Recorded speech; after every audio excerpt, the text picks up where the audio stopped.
avec les directions prophétiques que Dieu m'a données pour la prière, je veux vraiment encourager justement une personne, un chrétien, une chrétienne, un enfant de Dieu qui est retombé dans le péché.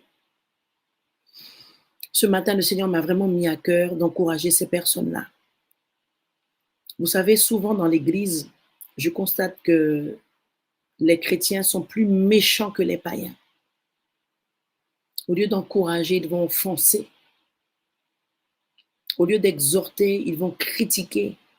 Et qu'à l'époque, quand Zozo, bonne nouvelle pour dire comment un tel tombé, un tel fait ci, un tel fait ça. C'est pas ça que Dieu nous appelle. Dieu nous a donné le ministère de réconciliation. Et ce matin, je veux partager avec vous ce verset qui est attaché à la pensée du mois de novembre. Amen. Et ce verset est aussi pour les personnes qui sont retombées dans un péché. Je veux vraiment t'encourager. Si tu es là ce matin, et je crois que tu es là ce matin, vraiment, je viens prophétiser sur ta vie que tu vas recommencer à te réjouir dans le Seigneur. Tu vas recommencer à vivre l'allégresse parce que le Seigneur a vu ta misère. Et ce matin, il te délivre dans le nom de Jésus. Prends ta Bible avec moi. Et effectivement, un chrétien peut retomber dans ces choses parce qu'il ne cultive pas la présence de Dieu en lui, tout simplement.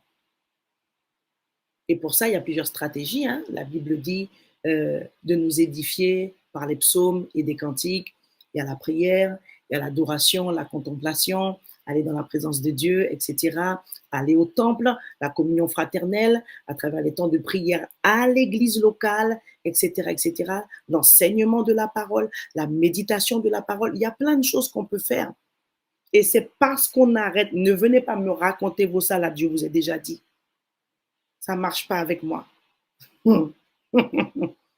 Un enfant de Dieu qui retombe dans des péchés, dans des travers qu'il pratiquait et qu'il pensait qu'il avait déjà délaissé. Alors cette personne a été sincère, elle a vraiment accepté Jésus. Et ça peut arriver à quelqu'un qui est dans le Seigneur depuis 30 ans, bien aimé. C'est pourquoi il ne faut pas prendre les gens de haut. Il ne faut pas te la péter parce que tu prophétises, tu vois des anges, tu chasses des démons, les gens tombent. Attention! Dieu a dit que celui qui croit être debout prenne garde de ne pas tomber. Ça peut arriver à des hommes de Dieu, ce que je suis en train de vous dire là. Parce que les hommes de Dieu, les femmes de Dieu, nous aussi, nous sommes des enfants de Dieu. Mais souvent, ce qui se passe avec les enfants de Dieu, c'est qu'ils n'écoutent pas leur pasteur. Ils n'obéissent pas. Ils ne font pas ce qu'on leur dit. En fait, en d'autres termes, ils ne mettent pas en pratique. Et c'est comme ça que le péché vient se coucher à ta porte.